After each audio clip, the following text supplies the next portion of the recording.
Kira-kira apa kata makna menuntun dalam proses pendidikan? Kata menuntun dalam proses pendidikan menurut Ki Hajar Dewantara berarti membimbing peserta didik dengan lembut dan penuh kesabaran tanpa paksaan.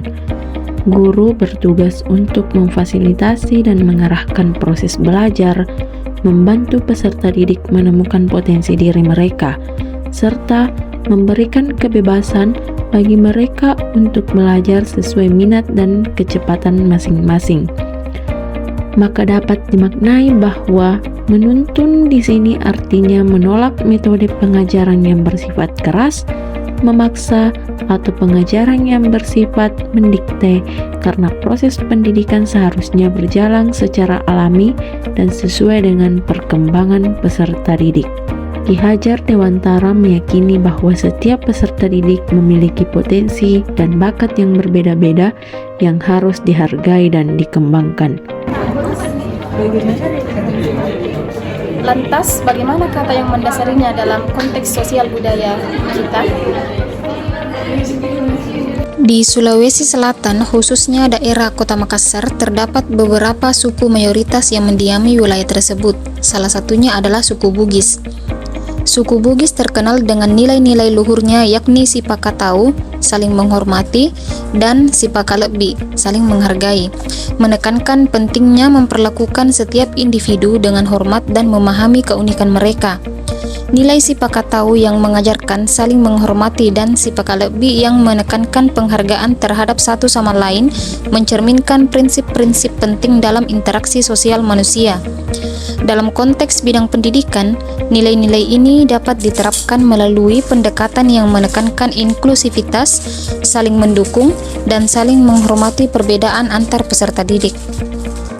Integrasi nilai budaya dianggap penting karena akan mampu menciptakan suasana kelas yang harmonis di mana setiap peserta didik merasa diterima dan dihargai, terlepas dari berbagai latar belakang mereka dan kemampuan ataupun minat mereka.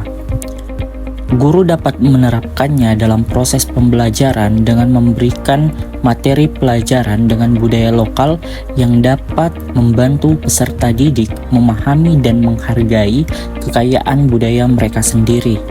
Misalnya, dalam pelajaran pendidikan Pancasila dan kewarganegaraan, guru bisa menggunakan cerita sejarah pahlawan nasional atau tokoh sejarah dari daerah mereka sebagai materi pembelajaran. Hal ini tidak hanya membuat pembelajaran lebih relevan dan menarik, akan tetapi juga menumbuhkan rasa bangga terhadap identitas peserta didik. Mengapa pendidikan perlu mempertimbangkan kodrat alam dan kodrat zaman? Menurut Ki Hajar Dewantara, pendidikan itu harus memperhatikan kodrat alam dan kodrat zaman.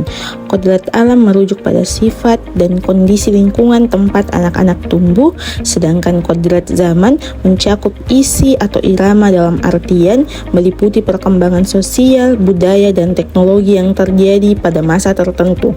Ki Hajar Dewantara menegaskan bahwa pendidikan harus mampu untuk mengakomodasi kedua aspek ini dalam memastikan bahwa anak dapat mengembangkan potensi mereka secara alami dan relevan dengan tuntunan zaman.